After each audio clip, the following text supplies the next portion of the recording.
শেখ হাসিনা পালিয়ে গেছে, 1 বছর হয়ে গেল।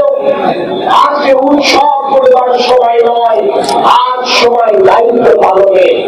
আমরা যদি আমাদের কর্তব্য পালনে চ্যুত না হই, কি কারণে লড়াই শুরু করেছিলাম, কি কারণে এত সহজতা হারিয়েছি, কি কারণে জীবনে এই সোনালী জীবন সবাইটুকু আমরা উৎসর্গ করেছি, এটি যেন আমরা কেউ ভুলে না যায়। আমাদের লড়াই ছিল বাংলাদেশের মানুষের জন্য গণতান্ত্রিক অধিকার ফিরিয়ে আনবার, অর্থাৎ বাংলাদেশের মানুষের ভোটের অধিকার ফিরিয়ে আনবার। লড়াই ছিল বাংলাদেশের মানুষের জন্য মানবাধিকার সমুন্নত করবার। লড়াই ছিল বাংলাদেশের মানুষের জন্য আইনের শাসন নিশ্চিত করবার। লড়াই ছিল বাংলাদেশের মানুষের জন্য মানবাধিকার ফিরিয়ে আনবার।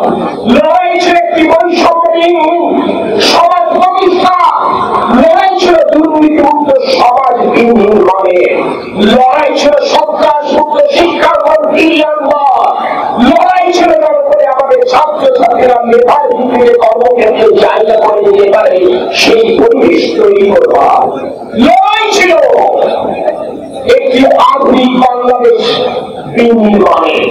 আমরা সেই লড়াই শুরু করেছিলাম একা। সেই লড়াই আস্তে আস্তে 44 রাজনৈতিক দল আমাদের আহ্বানে সারা সামিল হয়েছে। সেই লড়াই সামিল হয়েছিল তাদের আহ্বানে এই বাংলাদেশের সকল শ্রেণী পেশার মানুষ। আর ফলশ্রুতিতে গণ অভ্যুত্থান রচিত হয়েছিল। গোটা সংস্কার আন্দোলনকে উশিলা করে গণ অভ্যুত্থান চূড়ান্ত পরিণতি লাভ করেছিল, কারণ সেই লড়াই সকল শ্রেণী পেশার মানুষ এক হয়েছিল বলেই। তাই প্রিয় শান্তি সহযোগিতা বৃন্দ, ওই লড়াইয়ের কারণটিকে আমরা কেউ ভুলে না যাই। আজ দায়িত্ব পালনে যখন গতকালকে মাননীয় প্রধান উপদেষ্টা আগামী বছর ফেব্রুয়ারি প্রথমার্ধে জাতীয় সংসদ নির্বাচন প্রস্তুতির ঘোষণা দিয়েছেন, তখন বুঝতে হবে আমাদের দায়িত্বটি কি।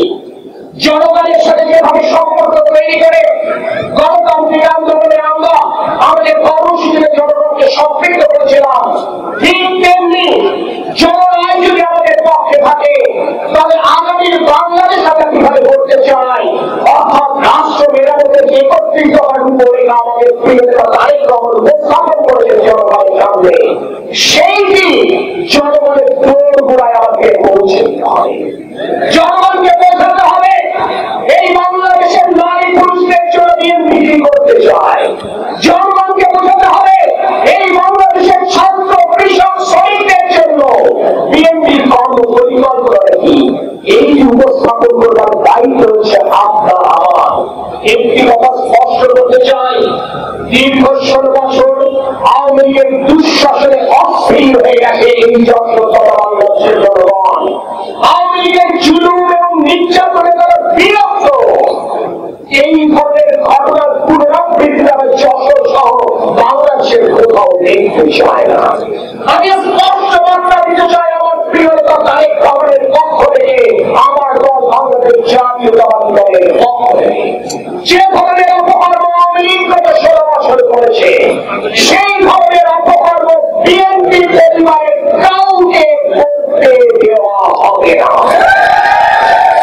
আর কেউ যদি ওই ধরনের অপকর্ম করবার চেষ্টা করে, সেই ব্যক্তি যত বড় নেতা হন না কেন, বিগত 16 বছর ফ্যাসিবাদ বিরোধী আন্দোলনে আপনার যত বড় ভূমিকায় থাকুক না কেন, আপনি যত বেশি মামলা খান না কেন, আর যতবার কারাগারে যান না কেন, দল আপনার বিরুদ্ধে সাংগঠনিক ব্যবস্থা কারণ ব্যক্তির চাইতে দল বড়, দলের চাইতে দেশ বড়, এই মূল মন্ত্রে বিশ্বাস করে বিএনপি।